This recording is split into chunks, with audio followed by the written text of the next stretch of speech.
Olá, alunos! Sou a professora Sheila Rodrigues, do componente de Língua Portuguesa, e hoje é o dia do nosso exercitando, né? O nosso praticando, nossa atividade, referente ao nosso assunto que a gente estudou na aula de ontem, que foi sobre pontuação. Vamos lá para a nossa primeira atividade.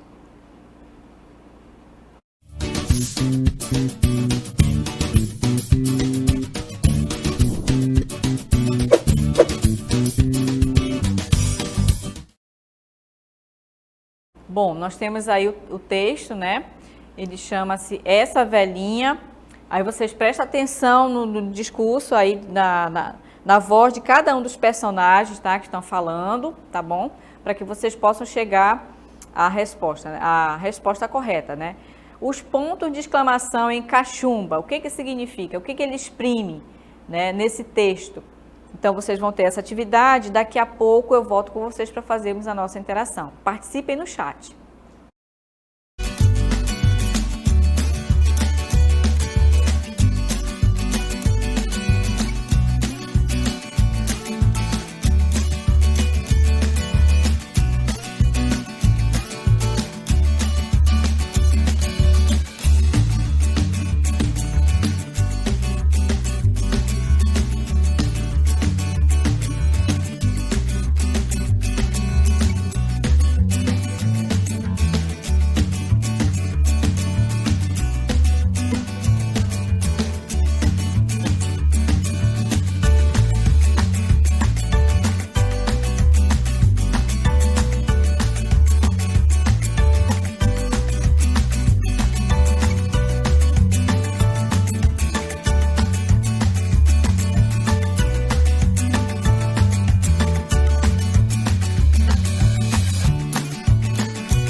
Voltamos com a nossa interatividade, vamos fazer a leitura do texto para a gente conseguir chegar aí à resposta, né, que eu pedi para vocês identificarem qual é a expressão que vai demonstrar aí a palavra cachumba, né, com a exclamação, com o uso da exclamação.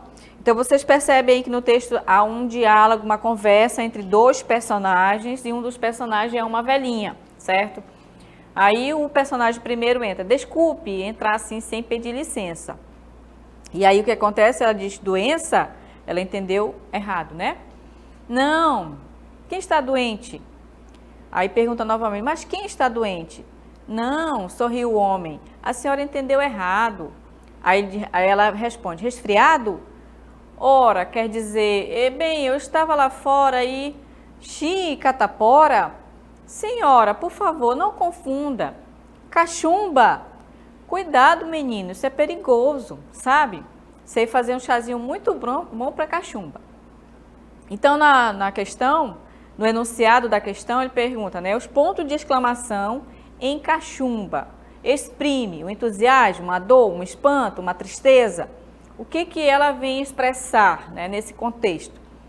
Então, analisando os sentidos que a exclamação pode provocar no texto, ela pode provocar um entusiasmo, ela pode provocar uma dor, ela pode provocar um espanto, uma tristeza. Só que a gente tem que olhar o contexto da frase, o contexto no texto, tá? Para que a gente consiga chegar ao sentido correto que ele está exprimindo, né? Nesse caso, ela está exprimindo o quê? Um espanto, né? A velhinha, como ela estava confundindo, não estava entendendo direito o que ele estava falando, então ela ficou assustada, né? Quando o rapaz falou e ela entendeu cachumba. Então, cachumba é uma doença, né? Então, tem que tratar com muito cuidado. Então, a exclamação, o sentido dessa exclamação no texto é um sentido de espanto, tá? Ela ficou espantada no momento que ele falou e ela entendeu outra coisa, né? E como a cachumba é uma doença, então foi um sentido de espanto, gente, tá? Então, é necessário que a gente possa analisar a pontuação no texto, ver o contexto, né, que está sendo colocada essa palavra, para que a gente consiga chegar ao sentido correto, né, que essa exclamação está provocando no texto, tá bom? Então, no uso das onomatopeias, por exemplo, elas vão provocar aí vários sentidos, mas nesse caso, a gente está fazendo a interpretação correta aí no sentido de espanto, tá, gente? Então, vamos seguir aí para a outra questão, a segunda questão.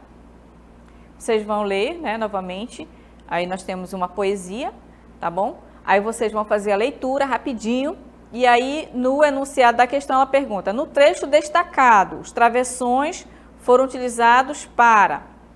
Então, lá no texto tem o destaque, tá bom? Tá lá destacado no texto. E aí vocês vão marcar uma dessas alternativas, ok? Então, seguimos para a nossa atividade, daqui a pouco eu retorno com vocês.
Muito bem, gente, voltamos para a nossa segunda atividade, fazer a explicação do texto, né, o poema, mas eu quero só frisar uma coisa lá da primeira aula que eu falei sobre o uso das onomatopeias, né? A exclamação, ela também é muito utilizada nas onomatopeias, né, que são figuras de linguagem que imitam o som das coisas, né? Assim como também a exclamação, ela é utilizada muito nas interjeições, né? Que são expressões que vão justamente demonstrar sentimento, emoção, né? De dor, raiva, alegria e tudo mais. Então, continuando aí para a nossa segunda atividade, que é a leitura do poema, né? Esse poema, ele começa: a poesia tem tudo a ver com a plumagem, o voo e o canto dos pássaros, a veloz acrobacia dos peixes, as cores todas do arco-íris, o ritmo dos rios e cachoeiras, o brilho da lua, do sol e das estrelas, a explosão em verde em flores e frutos. A poesia, aí você observa que está destacado e ele está sendo utilizado aí 2 travessões, um no início e um no final da frase, né? Tem tudo a ver, aliás, frase não, do verso do poema, né? Tem tudo a ver com tudo. Então, no trecho destacado, os travessões foram utilizados para indicar o quê, né, nesse poema? Então, nesse caso, ele estabelece que uma pausa no discurso do eu lírico. O eu lírico é a voz que fala no poema, tá? Então, voltando lá no poema, rapidinho, só para a gente mostrar que no início do poema ele tem um ritmo, né? Você nota através do uso da vírgula aqui, ó. A poesia tem tudo a ver com a plumagem ou o voo. Observe que eu tenho uma vírgula aqui, ó. E o canto dos pássaros, a veloz acrobacia dos peixes, a gente percebe que tem um ritmo, né? Tá acontecendo um ritmo no poema. E assim segue, né? Na outra parte do poema, ó, as cores todas do arco-íris. Observem aqui, ó, né? O ritmo dos rios, cachoeira, o brilho da lua, do sol, das estrelas, a explosão em verde, em flores e frutos. Então, você percebe, até pelo alinhamento, né, da estrofe aqui, né, que vai decaindo aqui, ó. Você vai percebendo esse ritmo, né, de um verso para o outro. Então, aqui você observa que há uma pausa, ó. A poesia é só abrir os olhos e ver, né? Você percebe essa pausa, em tudo a ver com tudo, né? Então, o poeta, ele decidiu utilizar esses 2 travessões para indicar que houve uma pausa na voz, né? No eu lírico, ok? Então, essa foi a função do travessão, né? Dos 2 travessões no texto, porque o travessão ele tem outras funções também no texto, né? Pode ser para explicar, pode ser para colocar a voz do personagem no texto narrativo, né? Para introduzir a voz do personagem, né? Então, ele vai ter vários usos. Então, no poema, o poeta utilizou isso para dar uma pausa no eu lírico, ok? Então, seguindo aí para a nossa questão 3, vamos lá. Temos um texto novamente, vocês vão fazer a leitura, tá bom? E na sequência, as aspas empregadas na palavra pequena dão à palavra um tom. Aí você vai ler lá direitinho para ver qual é esse tom que ele está provocando no texto, tá bom? Daqui a pouquinho eu volto com vocês.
voltamos aqui com o nosso texto da terceira questão.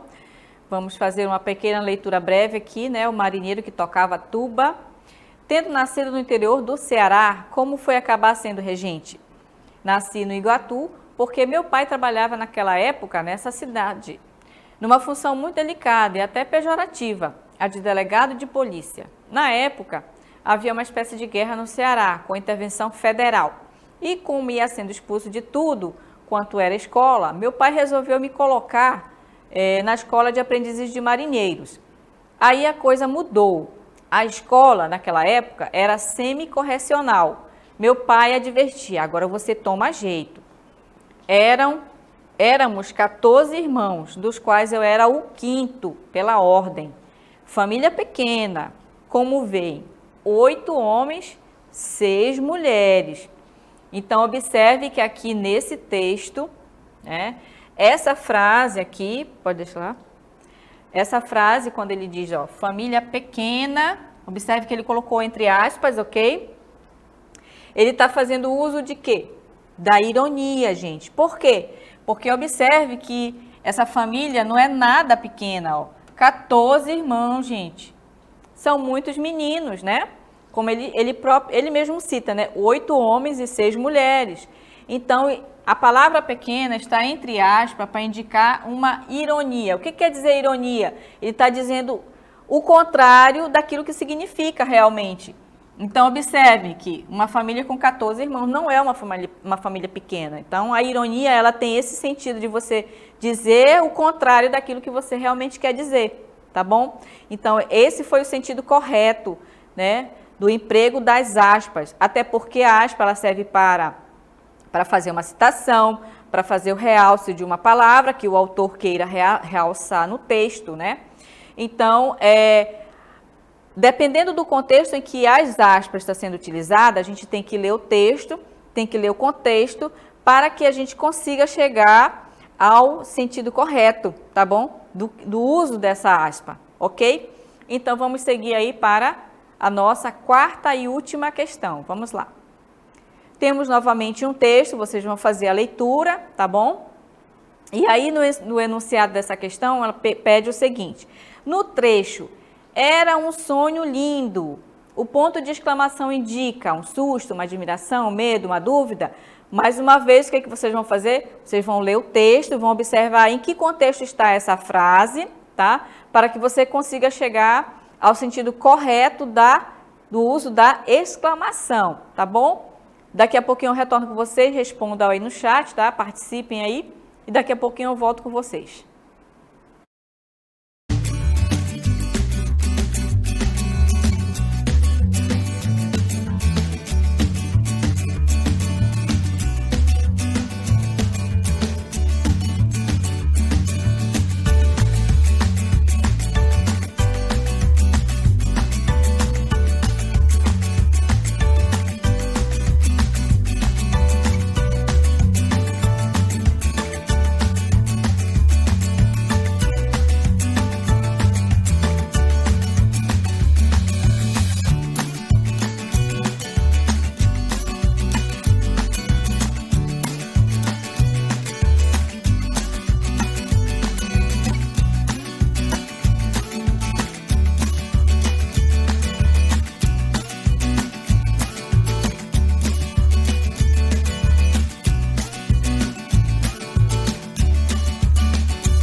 Muito bem, turmas, voltamos para a correção da nossa atividade. Vamos fazer aí uma pequena leitura do texto, né?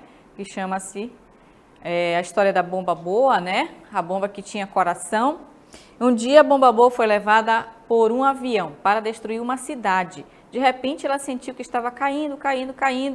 Bomba boa fez então um grande esforço e conseguiu se desviar do alvo, indo cair sobre um monte de feno, numa fazendinha. Como o feno era macio, ela não explodiu. E o cansaço foi tanto que ela adormeceu. E sonhou. Era um sonho lindo. Estava cercada de crianças que lhe pediam para brincar. Mas o sonho durou pouco. Por outras mãos, ela foi levada. Não demorou muito e Bomba Boa viu que estava sobre outra cidade. E novamente sentiu que deveria matar e destruir. Fez um grande esforço para se desviar do alvo. De nada adiantou. Explodiu. Mas, em lugar de morte e destruição, ela cobriu o céu de flores, numa explosão de alegria. Naquele dia, os moradores da cidade cantaram e dançaram, comemorando o milagre florido. Então, como a gente percebe no texto, existem duas frases que estão sendo utilizadas a exclamação, né? E uma delas é o que está no enunciado. No trecho, era um sonho lindo. O ponto de exclamação indica o quê nesse texto, nessa frase, né? Então, a exclamação aí, gente, está no sentido de admiração. Ela ficou encantada, né? Com aquele sonho lindo, com aquele sonho bonito. Então, nesse contexto, a exclamação está com o sentido de admiração, tá bom? Admiração. A exclamação, ela pode provocar vários sentidos no texto, de susto, de medo, de dúvida, né? Ou então, quando ela diz explodiu, né, que você observa lá no texto, explodiu, está se usando a exclamação justamente para indicar o fenômeno que aconteceu. Aí você imagina o que foi que aconteceu, como, né, o explodir de uma bomba, como é. É bem estrondoso, né? Bem forte. Então, a exclamação ela vai ter várias funções no texto, né? Então, nesse contexto, o sonho era lindo, então é admiração, ela ficou encantada com aquele sonho, né? Então, é importante a gente observar o efeito de sentido, né, que é causado pela exclamação, né? Porque justamente para a gente chegar ao sentido correto. Por quê? Porque a exclamação ela vai ser usada em vários contextos, nas interjeições, nas onomatopeias, né? Então, a gente tem que prestar atenção, porque ela está muito relacionada aos nossos sentimentos, às nossas emoções, né? De raiva, de tristeza, de susto, de alegria, né? Então, a gente tem que justamente fazer a leitura correta do texto, observar a entonação que ela está provocando, né, o sentido, e aí a gente chega na resposta correta, ok, turmas? Então, a gente agradece a participação de todos vocês pelo chat e até uma próxima aula.